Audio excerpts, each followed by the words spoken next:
Hello friends, welcome back to the LTX classes. My name is Shyam. అందరూ బాగున్నారా? ఈ రోజు డైలీ వొకాబులరీకి సంబంధించిన very very very important words కొన్ని మనం హిందూ పేపర్ లోంచి డిస్కస్ చేద్దాము.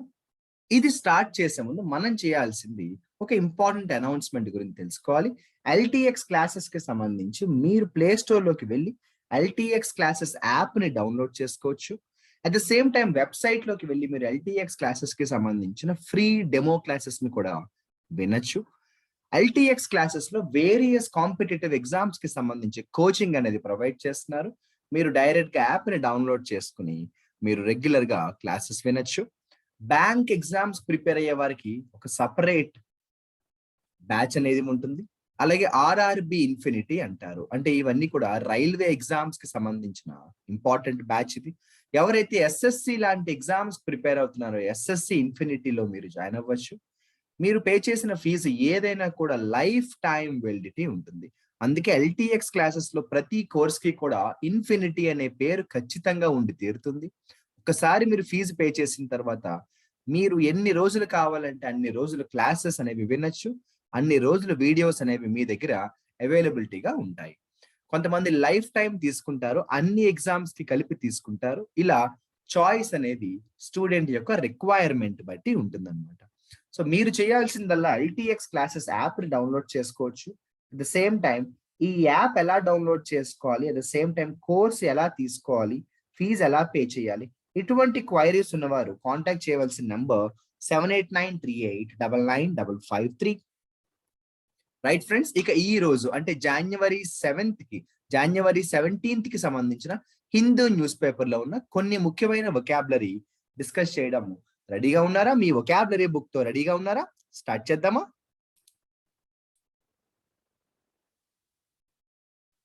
ఇక జనవరి 17th అంటే ఈ రోజు హిందూ న్యూస్ పేపర్ కి సంబంధించిన కొన్ని ముఖ్యమైన వొకాబులరీ హెడ్లైన్స్ లోనే చాలా మంచి వొకాబులరీ వచ్చాయి. వాటిని మనం చక్కగా డిస్కస్ చేస్తూ కేవలం ఆ వర్డ్స్ తెలుసుకోవడమే కాకుండా మనం వాటికి సంబంధించిన సినోనిమ్స్, యాంటోనిమ్స్ లాంటివి తెలుసుకుందాము. దాంతో పాటుగా కాంపిటేటివ్ ఎగ్జామ్స్ లో ముఖ్యంగా వచ్చే కొన్ని గ్రామర్ రూల్స్ ని కూడా మనం చక్కగా డిస్కస్ చేద్దాము. మీరు చేయాల్సిందల్లా ఒక్కటి మాత్రం చెయ్యండి. ఏంటి అంటే రన్నింగ్ నోట్స్ రాసుకోవడం మాత్రం మర్చిపోవద్దు. రైట్, ఇక మనం కానీ చూసినట్టయితే హెడ్లైన్స్ లో మనకి టాప్ రోలో కొన్ని చిన్న చిన్న హెడ్లైన్స్ ఇచ్చారు, ప్రతిరోజు ఇస్తారు. దీనికి సంబంధించి ఒక ముఖ్యమైన రూల్ మనం డిస్కస్ చేయబోతున్నాం. Government response awaited on law on interfaith marriages. Interfaith marriages కి సంబంధించి ఒక చట్టాన్ని ఒక చట్టం కోసం గవర్నమెంట్ ఎదురు చూస్తుంది అన్నారు. అయితే ఈ సెంటెన్స్ లో అన్ని తెలిసిన వర్డ్సే కదా అంటే ఎస్, కొంతమందికి తెలుసు, కొంతమందికి తెలియని వారు ఉంటారు. వారి కోసం చెప్తున్నాను. ఎవైట్ అన్నా వెయిట్ అన్నా ఒకటే, వెయిట్ చేయడం. అదేంటి సార్ మరి ఇది అంత ఇంపార్టెంట్ పాయింట్ అంటారా ఎగ్జామ్స్ లో? దీని నుంచి ఏదైనా క్వశ్చన్ వస్తుందంటే ఖచ్చితంగా ఈ పాయింట్ నుంచి మనకి ఒక క్వశ్చన్ వచ్చే అవకాశం ఉంటుంది. అదేంటంటే ఎవైట్ అన్నా వెయిట్ ఫర్ అన్నా కూడా ఒకటే. మీరు గుర్తుపెట్టుకోవాల్సింది ఏంటంటే ఎవైట్ అన్నా వెయిట్ ఫర్ అన్నా కూడా ఒకటే. ఎవైట్ అన్నా వెయిట్ ఫర్ అన్నా కూడా ఒకటే. అంటే ఇది కాంపిటేటివ్ ఎగ్జామ్స్ లో మీకు ఎలా ఇస్తారు అంటే వాళ్ళు జనరల్ గా స్పాటింగ్ ది ఎర్రర్స్ లో ఇస్తారు. అది ఇచ్చేటప్పుడు ఎవైట్ ఫర్ అనే ఒక ప్రిపోజిషన్ యూజ్ చేస్తూ ఉంటారు. మీరు గుర్తుపెట్టుకోండి, ఎవైట్ ఫర్ అని ఎప్పుడు కూడా ప్రిపోజిషన్స్ లో మనం యూజ్ చేయకూడదు. ఎందుకు అంటే ఎవైట్ అంటేనే వెయిట్ ఫర్, ఇంకా మళ్ళీ మనం ఎవైట్ పక్కన ఫర్ అని యూజ్ చేయకూడదు. ఈ కేస్ ని మనం ఏమని పిలుస్తాము అంటే సూపర్ఫ్లస్ కేస్ అంటాం, సూపర్ఫ్లస్ ప్రపోజిషన్ అంటాం. సూపర్ఫ్లస్ ప్రపోజిషన్ అంటే అనవసరమైన ప్రపోజిషన్. ఇటువంటి కేసెస్ మనకి చాలానే ఉంటాయి. మీకు ఐడియా రావడం కోసం సందర్భం వచ్చింది కాబట్టి నేను మీకు కొన్ని కేసెస్ ని పరిచయం చేస్తాను, ఏవైతే కాంపిటేటివ్ ఎగ్జామ్స్ లో ఎక్కువగా ఇస్తూ ఉంటారు. ఉదాహరణకి ఒక రోజు కాంపిటేటివ్ ఎగ్జామ్ లో ఒక స్పాటింగ్ ది ఎర్రర్ లో వాళ్ళు ఇచ్చారు ఆర్డర్ ఫర్ అని ఇచ్చారు. ఆర్డర్ ఫర్ అని ఇచ్చారు. అలాగే టోల్డ్ పక్కన టు అనేది కనిపిస్తూ ఉంటుంది, టోల్డ్ టు అని ఇస్తూ ఉంటారు. ఇలా చాలా కేసెస్ ఉంటాయి. అక్కడ మనకి ప్రిపోజిషన్ అనేది యూజ్ చేయకూడదు. అంటే ఆర్డర్ పక్కన ఫర్ అనే ప్రిపోజిషన్ యూజ్ చేయకూడదు, టోల్డ్ పక్కన టు అనే కేస్ యూజ్ చేయకూడదు. ఇలా చెప్పుకుంటూ పోతే మనకి చాలానే ఉంటాయి. ఏదేమైనా కూడా మీరు ప్రెసెంట్ గుర్తుపెట్టుకోవాల్సిన పాయింట్, అవైట్ అంటే వెయిట్, కానీ అవైట్ అంటే మీనింగ్ ఏంటి అంటే వెయిట్ ఫర్ అని గుర్తుపెట్టుకోండి చాలు. ఇది ప్రిపోజిషన్స్ లో కూడా మనకి చాలా ఇంపార్టెంట్ పాయింట్ గా మనం దీన్ని పిలుస్తూ ఉంటాం అనమాట. ఓకేనా, రైట్. ఇక నెక్స్ట్ వొకాబులరీలోకి వెళ్దాము. ఇదే పేజ్ నెంబర్ 1 లో మనం కానీ చూసినట్టయితే రెండవ హెడ్ లైన్స్ కనిపించింది. మన హెడ్ లైన్స్ లోనే చాలా మంచి వొకాబులరీ నేర్చుకోవచ్చు. రెండవ హెడ్ లైన్స్ లో వాళ్ళు ఏం విషయాన్ని మెన్షన్ చేశారో చూడండి. ఆఫ్టర్ బీజేపీ స్నబ్ అన్నారు. ముందు నేను హెడ్ లైన్స్ పూర్తిగా చదివి మీకు వినిపిస్తాను. After BJP snub, JDU decides to go it alone in UP elections అన్నారు. బీజేపీ స్నబ్ తర్వాత జేడీయూ ఒంటరిగా యూపీ ఎలక్షన్స్ కోసం రెడీగా ఉన్నారు అని చెప్పారు. ఇక్కడ మనం తెలుసుకోవాల్సిన వర్డ్ స్నబ్. కాబట్టి చాలా ఇంపార్టెంట్ వొకాబులరీ ఇది. స్నబ్ అంటే నేను మీకు తెలుగులో కూడా చెప్తాను, ఇంగ్లీష్ లో కూడా చెప్తాను. ఇక్కడ స్నబ్ అంటే ఏంటంటే కాదు అని చెప్పడం. స్నబ్ అంటే ఏంటి అంటే కాదు అని చెప్పడం, లేదు పట్టించుకోకుండా వదిలేయడం. ఓకేనా, కాదు అని చెప్పడం లేదా గవర్నమెంట్ కి ఇష్టం లేదు అంటే మాకు ఇష్టం లేదు అని చెప్పడం. అంటే ఆఫ్టర్ బీజేపీ స్నబ్ అన్నారు అంటే ఇక్కడ స్నబ్ అంటే ఏంటంటే పట్టించుకోకపోవడం, ఇష్టం లేనట్టు ప్రవర్తించడం, ఇష్టం లేనట్టు బిహేవ్ చేయడం. ఓకేనా, పట్టించుకోకపోవడం అలాగే ఇష్టం లేనట్టు బిహేవ్ చేయడం. దీనికి సంబంధించి నేను మీకు కొన్ని ఇంపార్టెంట్ సినోనిమ్స్ చెప్తాను చూడండి. స్నబ్ అంటే రిబఫ్ అని కూడా పిలుస్తాము. రిబఫ్ అంటే పట్టించుకోకపోవడం, చిరాకు పడ్డం. పట్టించుకోపోవడాన్ని ఇగ్నోర్ అంటాం. పట్టించుకోపోవడాన్ని ఏమంటాము? ఇగ్నోర్ అంటాము. స్నబ్ లాగే దగ్గర మీనింగ్ ఉన్న సినోనిమ్ ఉంటుంది, అదే స్పర్న్ అంటాను. SPURN, స్పర్న్.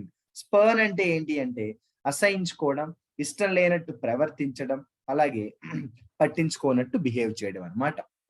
సో మీరు చూసినట్టయితే స్నబ్ అనే వర్డ్ తో మనకి 4 ముఖ్యమైన పదాలు కనిపించాయి. స్నబ్ అన్నారు, స్పర్న్ అన్నారు, రిబఫ్ అన్నారు, అలాగే ఇగ్నోర్ అన్నారు. పట్టించుకోకపోవడాన్ని ఏమంటామంటే ఇగ్నోర్ అంటాం. ఇలా మనకి హెడ్ లైన్స్ లోనే మనకి చాలా ముఖ్యమైన వర్డ్స్ వచ్చాయి. మీరు మాత్రం రన్నింగ్ నోట్స్ లో ఎప్పటికప్పుడు రాసేసుకోండి. తర్వాత రాసుకుందామని పోస్ట్ పోన్ చేస్తే మనం రాసుకోవడం కష్టం అవుతుంది. ఇక ఇదే పేజ్ నెంబర్ 1 లో హెడ్ లైన్స్ లో చూస్తే ఒక మంచి వర్డ్ కనిపించింది చూడండి మీరు. Hostages freed in Texas synagogue standoff, suspect dead అన్నారు. సస్పెక్ట్ అంటే అనుమానితుడు అంటాము. ఎవరి మీద అయితే మనకు అనుమానం ఉంటుందో అనుమానితుడిని సస్పెక్ట్ అంటాం. అనుమానితుడు మనం ఏమంటామంటే సస్పెక్ట్ అంటాం. అనుమానాన్ని మామూలుగా ఇంగ్లీష్ లో ఏమంటాము అంటే సస్పిషన్ అంటాం. అనుమానాన్ని ఇంగ్లీష్ లో ఏమంటే సస్పిషన్ అంటాం. సస్పీషియస్ అని కూడా అంటాం. సస్పిషన్ లేదా సస్పీషియస్. జనరల్గా సస్పీషియస్ కి ప్రిపోజిషన్ ఆఫ్ యూజ్ చేస్తాం. నీకు నా మీద ఎందుకు అనుమానం అని చెప్పాలనుకోండి, why are you suspicious of me అంటాం. నీకు నా మీద ఎందుకు అనుమానం అని చెప్పాలంటే ఏమంటాము? Why are you suspicious of me అంటాం. ఏమంటామండి? Why are you suspicious of me అంటాం. సరే, ఇవన్నీ పక్కన పెడితే, సస్పెక్ట్ అనే వర్డ్ ని పక్కన పెడితే, మరి హోస్టేజెస్ అంటే ఏంటి? బందీలు. అంటే ఎవరినైతే అప్పటిదాకా బందీ కాణంలో పెట్టారో వారిని హోస్టేజెస్ అంటాం. ఎవరినైతే అప్పటిదాకా బందీ కాణంలో పెట్టారో వారి గురించి చెప్పేటప్పుడు మనం ఏమంటామంటే హోస్టేజెస్ అంటాం. హోస్టేజెస్ అంటే ఏంటి అంటే బందీ కాణంలో ఎవరినైతే ఉంచారో అన్నమాట. దాన్ని ఏమంటామంటే హోస్టేజెస్ అంటాం. అయితే ఈ హోస్టేజెస్ అనే వర్డ్ కి చాలా దగ్గరగా ఉండే ఒక వర్డ్ ఉంటుంది, హాస్టైల్. అది ఇది కూడా చాలా దగ్గర పదాలు. హోస్టేజెస్ అంటే ఏంటంటే బందీ కాణంలో ఉంచడం, ఎవరినైతే బందీ కాణంలో పెట్టారో. హాస్టైల్ అంటే ఇష్టం లేకపోవడం, జనగా శత్రుత్వాన్ని, అయిష్టాన్ని ఏమంటామంటే హాస్టైల్ అంటాం. చూసుకోండి, చాలా దగ్గరగా ఉన్న వర్డ్ ఇది. హాస్టైల్ అంటే దగ్గరగా ఉన్న వర్డ్. శత్రుత్వము, ఇష్టం లేకపోవడము లేదా అయిష్టం అంటాం. ఏమంటామండి? అయిష్టం అంటాం. అయిష్టం. సెనగోగ్ అంటే తెలుగులో చెప్తాను, అందరికీ అర్థమైపోతుంది, ప్రార్థనా మందిరం. సెనగోగ్ అంటే ప్రార్థనా మందిరం అంటాం. స్టాండ్ ఆఫ్ అంటే గొడవ. ఓకేనా, స్టాండ్ ఆఫ్ అంటే ఏంటో తెలుసా? స్టాండ్ ఆఫ్ అంటే గొడవ. ఓకేనా, ఫైట్ అనమాట. స్టాండ్ ఆఫ్ అంటే ఏంటి అంటే ఫైట్. స్టాండ్ ఆఫ్ అంటే ఏంటి అంటే ఫైట్ అంటాం. ఓకేనా, స్టాండ్ ఆఫ్ అంటే ఫైట్ అంటాం. ఫ్రీడ్, ఫ్రీడ్ అంటే ఏంటంటే వదిలివేయడం. ఫ్రీడ్ అంటే వదిలివేయడం. వాళ్ళని బందీకాణంలో ఎవరినైతే ఉంచారో వాళ్ళందరినీ కూడా వదిలివేశారు అని చెప్పడానికి ఫ్రీడ్ అనే మంచి వర్డ్ వాడారు. ఇక నేను సందర్భం వచ్చింది కాబట్టి చెప్తున్నాను, ఇప్పుడే చెప్పాను, హాస్టైల్ అంటే ఏంటో చెప్పాను. హాస్టైల్ అంటే ఏమన్నాను? హాస్టైల్ అంటే ఫ్రెండ్లీగా లేకపోవడం అనమాట. హాస్టైల్ అంటే ఫ్రెండ్లీగా లేకపోవడం, దాన్ని ఇష్టం లేకపోవుట లేదా అయిష్టం అంటాం తెలుగులో. దాన్నే డిస్‌లైక్ అంటాం. దాన్ని మరొక సినోనిమ్‌తో కూడా చెప్తారు. అనాథిమా అంటారు. చాలా ఇంపార్టెంట్ సినోనిమ్ అమ్మా ఇది. అనాథిమా అంటారు. దీన్ని ఇంకొకలా కూడా చెప్తారు. యాంటీపతి అంటారు. యాంటీపతి ఏంటమ్మా? యాంటీపతి. హాస్టిలిటీ అలాగే హాస్టైల్, డిస్లైక్, యాంటీపతి, అనాథిమా అలాగే హోస్టేజెస్ అంటే ఎవరినైతే మనం ఎవరిని బందీకాణంలో ఉంచుతామో మీరే చెప్పండి. మనం బందీకాణంలో ఉంచాము అంటే ఖచ్చితంగా వారంటే మనకి పడకపోతే కదా! అందుకే బందీకాణంలో ఉంచుతాం వాళ్ళని మనం కదా! సో, ఇక ఫ్రీడ్ అంటే వాళ్ళని వదిలివేయడం. ఫ్రీ చేయడం అంటాం. ఫ్రీ చేయడం అంటే వదిలివేయడం అనమాట. సినగోగ్ అంటే చెప్పాను ప్రార్థనా మందిరం. ఇక స్టాండ్ ఆఫ్ అంటే యుద్ధం అని చెప్పాను. జనరల్‌గా హాస్టైల్ అంటే శత్రువుగా కూడా చెప్తాం. మరి శత్రువుని మనం ఇంకొక మంచి వొకాబులరీతో పిలుస్తాము. రైవల్ అంటాం మీ అందరికీ తెలుసు. లేదు శత్రువుని మనం ఇంకో పేరుతో కూడా పిలుస్తాము. ఫో అంటాము. ఫ్రెండ్స్ అండ్ ఫోస్ అంటాం మీ అందరికీ తెలిసిన వర్డే. ఏమంటాము? ఫ్రెండ్స్ అండ్ ఫోస్ అంటాము. దానికి చాలా దగ్గరగా మరొక వర్డ్ ఉంటుంది. యాంటాగోనిస్ట్ అంటాం. సరే ఇవన్నీ ఏంటి సార్ అంటే ఇవన్నీ కూడా సినోనిమ్స్ అనమాట. అయితే ఈ సినోనిమ్స్ అనేవి ఒకేసారి గుర్తుపెట్టుకోవడం కష్టం కానీ ఇలా కొంచెంగా గుర్తుపెట్టుకోండి. కేవలం మనం చూసారా ఏం చేసామో హోస్టేజ్ అనే పదం రావడంతో అక్కడి నుంచి మనం ఏం చేసామండి? హోస్టేజ్ అనే పదం వస్తే అక్కడి నుంచి మనం హాస్టైల్ అనే పదాన్ని డిరైవ్ చేసాము. హాస్టైల్ అంటే ఇష్టం లేకపోవడం కాబట్టి డిస్లైక్ అన్నాము. డిస్లైక్ అన్నాం కాబట్టి అనాథిమా అన్నామండి. అనాథిమా కాబట్టి దాన్ని శత్రువుని యాంటాగోనిస్ట్ అంటాం. ఇష్టం లేకపోవడాన్ని, అసహించుకోవడాన్ని హేట్రెడ్ ఫీలింగ్ అంటాం కదా! హేట్రెడ్ అంటాం. హేట్రెడ్ అంటే కోపం. పూర్తిగా అసహ్యం లాంటిది. ఇష్టం లేకపోవడం. హేట్రెడ్ అంటాం. అలాగే శత్రువుని మనం ఫో అంటామండి. లేదా శత్రువుని మనం రైవల్రీ అంటాము. చూసారా ఇన్ని పదాలు మనం ఆ ఒక్క పదంలోంచి డిరైవ్ చేసుకోవచ్చు. సరే ఇవన్నీ బాగానే ఉన్నాయి. కానీ మాకొక విషయం చెప్పండి. యాంటాగోనిస్ట్ అంటే ఏంటో చెప్పారు కదా! యాంటాగోనిస్ట్ అంటే ఏంటో చెప్పారు కదా! మరి యాంటాగోనిస్ట్ కి ఆపోజిట్ ఎవరో చెప్పండి అని చాలా మంది అడుగుతారు. యాంటాగోనిస్ట్ కి ఆపోజిట్ మీ అందరికీ తెలుసు. ప్రొటాగోనిస్ట్ అంటాం చూసారా? యాంటాగోనిస్ట్ కి ఆపోజిట్ ఎవరు అంటే ప్రొటాగోనిస్ట్ అంటాం. యాంటాగోనిస్ట్ కి ఆపోజిట్ ఎవరు అంటే ప్రొటాగోనిస్ట్ అంటాం. చూసారా? ఇలా ఒక్క వర్డ్ నుంచి మనం ఎన్ని వర్డ్స్ చక్కగా డిరైవ్ చేసుకోవడం అనేది అలవాటుగా చేసుకుంటాము. ఎప్పుడైతే మనం ఒక వర్డ్ నుంచి ఎక్కువ రిలేటెడ్ పదాలు అది సినోనిమా, యాంటోనిమా అనేది పక్కన పెడితే అప్పుడు మనం వొకాబులరీ మీద మంచి నాలెడ్జ్ ని గెయిన్ చేయగలం. ఇక మూడవ హెడ్లైన్స్ వచ్చింది చూడండి. Lakshya stuns Loh to win India Open. Satwik Chirag duo wins. First of all duo అంటే ఏంటో చెప్తాను. మనలో అందరికీ తెలిసినప్పటికీ కూడా తెలియని వాళ్ళు ఉంటారు వారి కోసం. డియో అంటే పెయిరమ్మ. వాళ్ళిద్దరు అంటాం కదా! వాళ్ళిద్దరిని కలిపి చెప్పేటప్పుడు వాళ్ళిద్దరిని ఒక టీమ్ గా కలిపి చెప్పేటప్పుడు డియో అంటాం. సరే స్టన్స్ అంటే ఏంటి? స్టన్స్ అంటే ఆశ్చర్యానికి గురి చేసింది. షాక్ అంటాం. షాక్ నే మనం మరొక పేరుతో కూడా పిలవచ్చు. ఎస్టానిష్ అంటాం చూసారా? ఎస్టానిష్ అంటాం చూసారా? ఎస్టానిష్ అంటే ఆశ్చర్యానికి గురి చేయడం. స్టన్ చేయడం అంటే షాక్ చేయడము. షాక్ చేయడం అంటే ఎస్టానిష్ చేయడం అంటాం చూసారా? స్టన్ చేయడం అంటే షాక్ చేయడము. షాక్ చేయడాన్ని ఏమంటాం అంటే ఎస్టానిష్ చేయడం అంటాం. ఎన్ని మంచి వొకాబులరీ కదా ఇవన్నీ కూడా. ఇలా మనం కేవలం ఏం చేయాలంటే కొన్ని హెడ్లైన్స్ తీసుకుని హెడ్లైన్స్ నుంచి మనకి బోల్డెడు మంచి వొకాబులరీ కనిపిస్తుంటాయి. వాటిని మాత్రం మనం రెగ్యులర్ గా చదువుకోవాల్సిన అవసరం ఉంటుంది. ఇక నెక్స్ట్ నేను చెప్పబోయేది మనం గతంలో కొన్ని సార్లు చెప్పుకున్నాం. అయినా కూడా నేను రిపీట్ చేయడానికి ప్రిఫరెన్స్ ఇస్తాను. ఎన్ని వర్డ్స్ చదువుకున్నామని కాదు, ఎన్ని వర్డ్స్ గుర్తు పెట్టుకున్నాను అలాగా చదువుకున్నాం. India records 40% spike in Covid infections. ఈ గత 1 వీక్ లో 40% ఇన్ఫెక్షన్స్ పెరిగిపోయాయట ఇండియాలో. సరే అంతా బాగానే ఉంది. నేను స్పైక్ అనే వర్డ్ ని యూజ్ చేశాను. దేన్ని యూజ్ చేశాను? స్పైక్ అన్నాను. స్పైక్ అంటే ఏంటి అంటే ఇంక్రీజ్. ఆ విషయం మనందరికీ తెలుసు. అయితే నేను ఇప్పుడు కొత్తగా ఏం చేయబోతున్నాను అంటే స్పైక్ అంటే ఇంక్రీజ్ అనే విషయం మనందరికీ తెలుసు. కానీ దానికి దగ్గరగా ఉండే కొన్ని పదాలను నేను మీకు పరిచయం చేయబోతున్నాను. ఎప్పుడు కూడా రిలేటెడ్ వర్డ్స్ ని మనం ఎప్పటికప్పుడు రాసుకోవడం అనేది చాలా మంచి అలవాటు. ఓకేనా? ఇదిగోండి.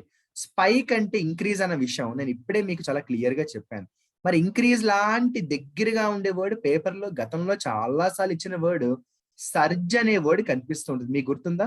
స్పైక్ అంటారు, అలాగే సర్జ్ అని కూడా అంటారండి. స్పైక్ అంటారు, అలాగే సర్జ్ అని కూడా అంటారు. ఇంక్రీజ్ అంటాం చూసారా, స్పైక్ అంటారు, సర్జ్ అంటారు. అదే నాకు శాలరీ పెంచండి అని అడగడానికి మనం హైక్ అంటాం కానీ స్పైక్ అంటామా అనము కదా. హైక్ ఇన్ శాలరీస్ అంటాం చూసారా, హైక్ ఇన్ శాలరీస్ అంటాం. అంటే స్పైక్ ని చూసారా, స్పైక్ అంటే ఇంక్రీజ్ అన్నాను, సర్జ్ అన్నాను, అలాగే హైక్ అన్నాను. అప్టిక్ అంటారు. నేను గతంలో ఒక వీడియోలో కూడా చెప్పాను నేను మీకు. అప్టిక్ అంటే కూడా పెంచడం అండి. అప్టిక్ అంటే కూడా పెంచడం. ఇక నార్మల్ భాషలో ఎస్కలేట్ అనే వర్డ్ కూడా మనం వాడుతూ ఉంటామండి. ఎస్కలేట్. మీరు షాపింగ్ మాల్స్ కి అక్కడికి వెళ్తే ఎస్కలేటర్ కనిపిస్తుంది. ఎస్కలేటర్ ఏం చేస్తుంది? మన యొక్క దాన్ని మనని పైకి తీసుకువెళ్తుంది. ఎస్కలేట్ అంటాం. మనం ఏమంటామండి? ఎస్కలేట్ అంటాం. అలాగే దానికి చాలా దగ్గర వర్డ్ యాక్సిలరేట్ అంటాం. యాక్సిలరేట్ అంటే కూడా పెంచడం. మనం బైక్ నడుపుతాము. బైక్‌కి యాక్సిలరేటర్ ఉంటుంది. అది ఏం చేస్తుందంటే స్పీడ్‌ని పెంచుతుంది. యాక్సిలరేట్ అంటాం చూసారా? యాక్సిలరేట్ అంటాం. అసెండ్ అని కూడా పిలుస్తాం. ఏమంటామండి? అసెండ్ అని కూడా అంటాం. అసెండ్ అంటే కూడా పెంచడం, ఇంక్రీజ్ అమ్మ. అదే వాల్యూమ్ బాగా ఎక్కువ పెరిగింది అని చెప్పడానికి మనం ఒక మంచి వర్డ్ వాడతాము. అదే యాంప్లిఫై అంటాం. చూసారా? యాంప్లిఫై అంటారు. అంటే ఒక వర్డ్ తీసుకొని కనీసం మనం 2, 3 పదాలు గ్రూప్‌గా రాసుకోవడం అది చాలా అంటే చాలా హెల్ప్ చేస్తుంది. దీన్ని మీరు ఒక అలవాటుగా చేసుకోండి, ఎంత బాగుంటుందో. అంటే స్పైక్ అనే వర్డ్ నుంచి నేను ఇంక్రీజ్ అనే వర్డ్ తీసుకొచ్చానండి. ఇంక్రీజ్ అన్నా, సర్జ్ అన్నా ఒకటేనండి, పెంచడం. మరి సాలరీ పెంచడాన్ని, పెరగడాన్ని హైక్ అంటామండి. దాన్నే అప్టిక్ అనే పేరుతో పిలుస్తామండి. అదే ఎస్కలేట్ అంటామండి. ఇప్పుడు మనం రోజు డైలీ వొకాబులరీ వీడియోలో హిందూ పేపర్‌లోంచి వర్డ్స్ మనం ఎందుకు తీసుకొని చదువుకుంటున్నాము అంటే, మన యొక్క వొకాబులరీ స్టాండర్డ్స్ మనం ఎస్కలేట్ చేసుకునే ఉద్దేశం మన అందరికీ ఉంది. దాంతో పాటు యాక్సిలరేట్ చేసుకునే ప్రయత్నం మనం అందరం చేస్తున్నామండి. దాంతో పాటుగా మనం అసెండ్ చేసుకుంటున్నాము మన యొక్క నాలెడ్జ్‌ని. యాంప్లిఫై చేసుకుంటున్నాము మన యొక్క వొకాబులరీ స్టాండర్డ్స్‌ని. ఇంకొక మంచి వర్డ్ చెప్పాలి అంటే యాక్రూ అని కూడా అంటాం. యాక్రూ అంటే కూడా పెంచుట. అయితే ఇక్కడ నేను చెప్పిన సినోనిమ్స్ అన్నీ కూడా కరోనా కేసెస్‌కి వాడతామా అంటే వాడమండి. సినోనిమ్స్ అంటే సిమిలర్ మీనింగ్స్ ఉంటాయని. అవి వాడే సందర్భాలు మారిపోతాయి. ఇప్పుడు ఉదాహరణకి అందం అని చెప్పడానికి ఇంగ్లీష్‌లో బ్యూటిఫుల్ ఉంటుందండి, హ్యాండ్సమ్ ఉంటుందండి. కానీ బ్యూటిఫుల్, హ్యాండ్సమ్ ఒకే చోట వాడతానా? వాడను కదా! సిట్యుయేషన్ మారిపోతుంది. దాన్నే కాంటెక్స్ట్ అంటారు చూసారా? అలా మనం ఈ విషయాన్ని అర్థం చేసుకోవడం అనేది చాలా అవసరం ఉంటుంది. ఓకేనా?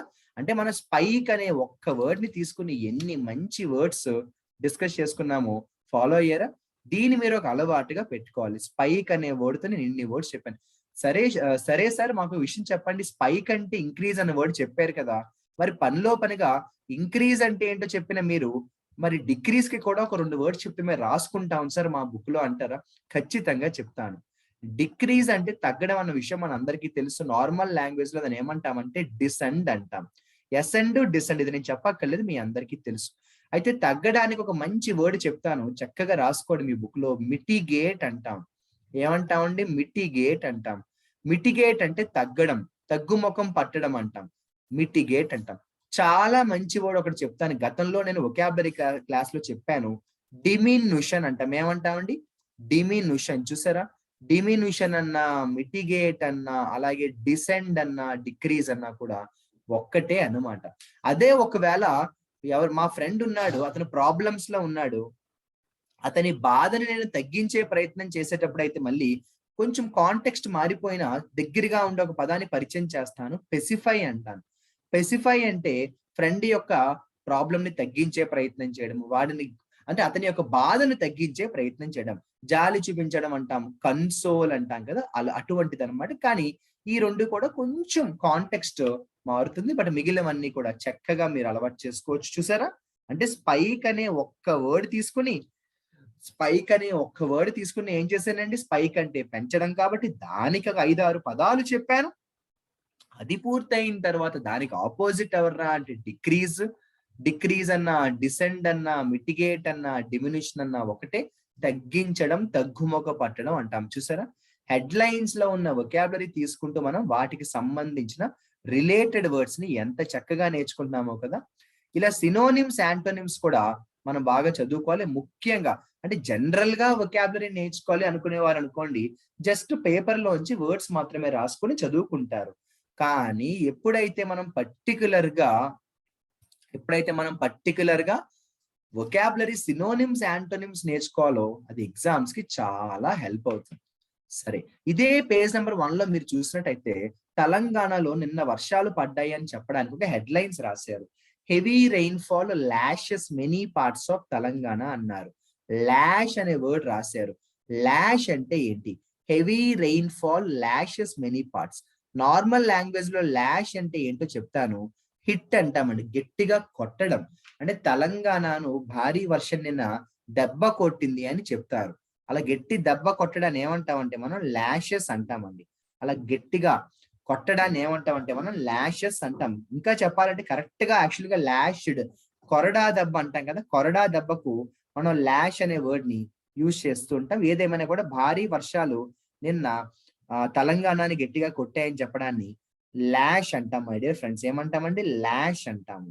దాన్ని మామూలుగా అయితే విప్పుడు అని కూడా అంటామండి, WHIP. ఎందుకంటే కొరడాని మనం విప్ అంటాం కదా, అక్కడి నుంచే వచ్చిందనమాట. ఈ విప్పుడు అనే పదం అక్కడి నుంచే వచ్చిందనమాట. విప్పుడు అనే పదం అక్కడి నుంచే వచ్చింది. ఇక దీనికి సంబంధించి చాలా దగ్గరగా ఉండే కొన్ని పదాలు చెప్పాలి అంటే, ఎవరినైనా గట్టిగా కొడితే ఏమంటామంటే థ్రాష్ అని కూడా అంటాం. లాష్, థ్రాష్ దగ్గరగా ఉన్నాయి కదా, మీరు ఈజీగా గుర్తు పెట్టుకోండి. అలాగే మనం దీనికి చాలా దగ్గరగా ఉండే పదాలు చెప్పాలి అంటే బ్లో అని కూడా అంటామండి. బ్లో, ఓకేనా? హిట్ ఏ బ్లో అంటాం అనమాట, బ్లో. అంతేకాకుండా మనం స్ట్రైక్ అనే వర్డ్ కూడా యూజ్ చేస్తూ ఉంటాము, దగ్గరగా ఉండే వర్డ్. స్ట్రైక్ అంటే కూడా కొట్టడం అనే అంటాం. స్ట్రైక్ అంటే కూడా ఏమంటామండి? కొట్టడం అనే అంటాం. ఇలా మనం వాటికి దగ్గరగా ఉండే పదాలు ఒక బ్రాకెట్, ఒక గ్రూప్ లాగా రాసుకోగలగాలి. అలా రాసుకుంటేనే వర్డ్స్ మనకి బాగా గుర్తుంటాయి. ముఖ్యంగా కాంపిటేటివ్ ఎగ్జామ్స్ మనం చేయవలసింది మాత్రం సినోనిమ్స్, యాంటోనిమ్స్ బాగా చదువుకోవాలి. ఇక ఒక్కసారి ఈ లైన్ చూసినట్టయితే ఒక మంచి వర్డ్ కనిపించింది. Heavy rain lashed several parts of Hyderabad late on Saturday night and resulted in water logging అన్నాం. వాటర్ లాగింగ్ అంటే ఏంటంటే నీరు ఉండిపోవడం. వాటర్ లాగింగ్ అంటే నీరు ఉండిపోవడం, ఓకేనా? వాటర్ లాగింగ్ అంటే నీరు ఉండిపోయింది. భారీ వర్షం పడితే ఏమవుతుందంటే రోడ్ల మీద నీళ్లు ఉండిపోతుంది కదా, దాన్ని మనం ఏమంటాం అంటే నిలవ ఉండిపోవడం అంటాం కదా మామూలుగా తెలుగులో. దాన్నే వాటర్ లాగింగ్ అంటాము. చాలా ఇంపార్టెంట్ ఇది. గతంలో నేను మీకు ఒక వర్డ్ చెప్పాను. ఎప్పుడైనా భారీ వర్షాలు కానీ పడి రోడ్లన్నీ నీళ్లతో నిండిపోతే మనకు ఒక వర్డ్ కనిపించింది. అది ఏంటి అంటే ఇనండేటెడ్ అనే వర్డ్ కనిపించింది. చాలా ఇంపార్టెంట్ వర్డ్ ఇది. గతంలో చెప్పాను, గుర్తుందా? ఇనండేటెడ్ అంటే తెలియని వాళ్ళు రాసుకోండి, తెలిసిన వాళ్ళు కూడా రాసుకోండి. మళ్ళీ రాస్తే మహా అయితే మరింత బాగా ప్రాక్టీస్ అవుతుంది అంతే. ఇనండేటెడ్ అంటే నిండిపోవుట, రోడ్లన్నీ కూడా నీళ్లతో నిండిపోవడాన్ని ఇనండేటెడ్ అంటాం. సందర్భం వచ్చింది కాబట్టి నేను మీకు గతంలో చెప్పిన ఒక ఇంపార్టెంట్ వర్డ్ ని అడుగుతాను, గుర్తుందో లేదో చెప్పండి. చాలా రోజుల నుంచి కంటిన్యూస్ గా వర్షం పడితే ఏ వొకాబులరీతో దాన్ని మనం చెప్తాం తెలుసా? ఇన్సిసెంట్ అంటాము. ఇన్సిసెంట్ అంటే నాన్ స్టాప్ అని గుర్తుపెట్టుకోండి. It has been raining incessantly for the last 4 days అంటారు. గత 4 రోజుల నుంచి ఆగకుండా వర్షం పడుతోంది అని చెప్పడానికి వాళ్ళు వాడే వర్డ్ ఇన్సిసెంట్లీ అంటారు. ఇన్సిసెంట్లీ అంటే నాన్ స్టాప్, కంటిన్యూస్లీ, ఎటువంటి బ్రేకు లేకుండా కంటిన్యూస్ గా అయితే ఇన్సిసెంట్ అంటాం. అలా కాకుండా మధ్యలో బ్రేక్స్ తో మధ్యలో ఆగి అప్పుడు దాన్ని ఎలా చెప్పాలి అంటే ఇంటర్మిటెంట్ అంటాం. గుర్తుందా? నేను చెప్పాను గతంలో కూడా, మళ్ళీ గుర్తు చేస్తున్నాను అంతే. చూసారా, ఇన్సిసెంట్లీ అంటే ఆగకుండా వర్షాలు పడ్డాం. ఇన్సిసెంట్లీ అంటే ఆగకుండా, నాన్ స్టాప్ అనమాట. ఇన్సిసెంట్లీ అంటే నాన్ స్టాప్, ఇంటర్మిటెంట్ అంటే ఆగి ఆగి వర్షం పడడం. అలా మనం దాన్ని అలవాటు చేసుకుంటేనే మనం అనుకున్న రిజల్ట్ అనేది వస్తుంది. వొకాబులరీని ఎప్పటికప్పుడు మనం గతంలో చెప్పుకున్న వర్డ్స్ తో వాటిని రిలేట్ చేసుకోవాలి. అప్పుడే మనకి బ్రహ్మాండంగా అవి గుర్తుండే అవకాశం ఉంటుంది. సరే, ఇందాక నేను మీకు చెప్పాను స్పైక్ అనే వర్డ్ గురించి చెప్పాను కదా, అక్కడ ఇదిగోండి స్పైక్ అనే వర్డ్ మళ్ళీ రానే వచ్చింది. ఇక్కడ హెడ్డింగ్ లో చూడండి, స్పైక్ అనే వర్డ్ ఎన్నిసార్లు వచ్చిందో చూడండి. కేసెస్ అయితే పెరిగాయి కానీ మరణాలు ఏమీ పెరగలేదు అని చెప్పారు. నో స్పైక్ ఇన్ డెత్స్ అన్నారు. ఇది ఎందుకు సార్ మాకు చెప్పారు? మాకు ఈ విషయం తెలుసు కదా అనుకుంటున్నారేమో మీరు. నేను ఇక్కడ ఫోకస్ పెట్టాలి అనుకున్నది డెత్స్ అనే వర్డ్ మీద ఫోకస్ పెట్టాలి అనుకున్నాను. డెత్స్ అంటే మరణాలు. మరణాలని వాళ్ళు ఏమంటారు అంటే మార్బిడిటీస్ అంటారు. ఏమంటారు? మార్బిడిటీ. మార్బిడిటీ అంటే మరణాలండి. మార్బిడిటీ అంటే ఏంటంటే డెత్స్ అమ్మ. గతంలో ఎప్పుడైనా పలానా రీజన్ వల్ల పలానా ప్రాబ్లం వల్ల చనిపోతే మార్బిడిటీస్ అంటాం. చాలా సార్లు మనం చెప్పుకోవడం జరిగింది. ఇక్కడ మరణాలు అని ఇచ్చాడు కాబట్టి దానికి దగ్గరగా ఉన్న పదాన్ని నేను పరిచయం చేశాను. ఒక్కసారి మీకోసం నేను దాన్ని గుర్తు చేశాను అనమాట. ఇలా మనం 1కి 10 సార్లు వర్డ్స్ అనేవి రివైజ్ చేసుకోవడానికి మనం ట్రై చేయాలి. హెడ్లైన్స్ లోనే మనకి చాలా మంచి వర్డ్స్ కనిపిస్తూ ఉంటాయి అన్నమాట. సరే, ఇక్కడ కానీ మీరు చూసినట్టయితే ఒక పిక్చర్ కనిపిస్తుంది. ఫైర్ యాక్సిడెంట్ జరిగినట్టు మనకు ఒక పిక్చర్ కనిపిస్తుంది. చూడండి, ఇదిగోండి ఒక పిక్చర్ కనిపిస్తుంది. అందులో భాగంగా కింద వాళ్ళు ఒక లైన్ రాశారు. ఏం రాశారో చెప్తాను చూడండి. Fire fighters battling a massive blaze at the 143-year-old Secunderabad club at the early hours of Sunday. ఆదివారం నాడు ఏమైంది అంటే ఒక భయంకరమైన ఫైర్ యాక్సిడెంట్ జరిగింది. ఆ భయంకరమైన ఫైర్ యాక్సిడెంట్ లో విపరీతంగా మంటలు వచ్చేసాయి. ఆ మంటల్ని ఆపే ప్రయత్నంలో కొంతమంది ఉన్నారు ఫైర్ ఫైటర్స్. అయితే ఇక్కడ బ్యాట్లింగ్ అన్నారు. బ్యాట్లింగ్ అంటే యుద్ధం చేయుట. బ్యాట్లింగ్ అంటే ఫైట్. అదే రాసుకోండి, మీరు వీడియో పాజ్ లో పెట్టుకుని వెంటనే రాసేసుకోండి. బ్యాట్లింగ్ అంటే ఫైట్ అన్నమాట, యుద్ధం చేయుట అంటాం. మ్యాసివ్ అంటే చాలా హ్యూజ్, పెద్ద. మ్యాసివ్ అంటే large. Blaze, BLAZE, blaze. Blaze అంటే మంటమ్మ, హ్యూజ్ ఫైర్ అమ్మ. బ్లేజ్ అంటే ఏంటి? మంట, హ్యూజ్ ఫైర్ అంటాం. ఏమంటాము? బ్లేజ్ అంటే మంట, హ్యూజ్ ఫైర్ అంటాం. ఓకేనా? బ్లేజ్ అంటే మంట లేదా హ్యూజ్ ఫైర్ అంటాం. చాలా ఇంపార్టెంట్ వర్డ్ అది. ఓకేనా? రైట్. ఇక్కడ సందర్భం వచ్చింది కాబట్టి నేను చెప్తున్నాను. ఇప్పటిదాకా నేను చెప్పిన 3 పదాలు మనలో చాలా మందికి తెలిసినవే, కొత్తవేమీ కాదు. మరొకసారి మీకోసం ఇక్కడ రాస్తున్నాను. బ్యాట్లింగ్ అన్నారు. బ్యాట్లింగ్ అంటే ఫైట్ చేయడం, యుద్ధం చేయడం. అలాగే మ్యాసివ్ అన్నారు. మ్యాసివ్ అంటే హ్యూజ్, లార్జ్. బ్లేజ్ అన్నారు. బ్లేజ్ అంటే మంట. అయితే ఈ మంట కనిపించిన వెంటనే నాకు ఒక మంచి వర్డ్ గుర్తొచ్చింది. అది మీతో షేర్ చేసుకుంటాను. ఇది ఎగ్జామ్స్ లో ముఖ్యంగా వొకాబులరీలో మీకు 1 word సబ్స్టిట్యూట్స్ అని ఉంటాయి. ఆ 1 word సబ్స్టిట్యూట్స్ లో మీకు ఒక మంచి వర్డ్ చాలా సార్లు కనిపిస్తూ ఉంటుంది. దాన్ని మీతో చెప్తాను. ఇన్సెండియరీ అంటారు. ఏమంటారు? ఇన్సెండియరీ అనే ఒక మంచి వర్డ్ కనిపిస్తుంది. Incendiary. What is the meaning of the vocabulary incendiary? Incendiary అంటే ఏంటి? What is meant by incendiary? అంటే మంట కలుగజేయుట. ఓకేనా? కాజింగ్ ఫైర్ అంటారు. ఇన్సెండియరీ అంటే ఏంటంటే మంటను కలగజేయుట అంటాం. మీకు అచ్చ తెలుగులో చెప్పిన అర్థం కాకపోవచ్చు, అయినా కూడా చెప్తాను.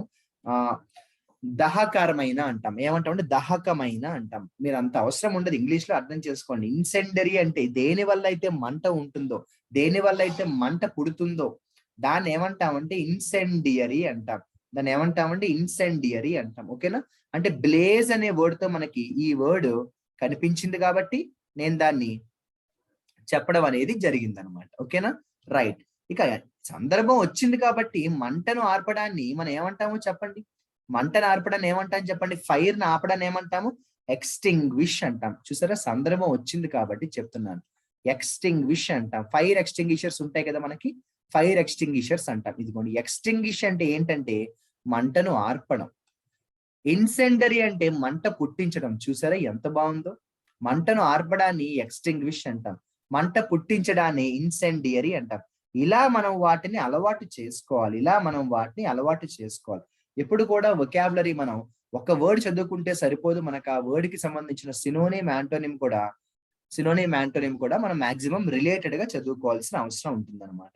మంటను ఆర్పడాన్నేమో ఎక్స్టింగ్విష్ అంటాము, మంటను పుట్టించడాన్నేమో ఇన్సెండియరీ అంటాము. చాలా ఇంపార్టెంట్ హెడ్లైన్స్ ఇవన్నీ కూడా. ఇందులోనే మనకి మంచి వర్డ్స్ వచ్చాయి.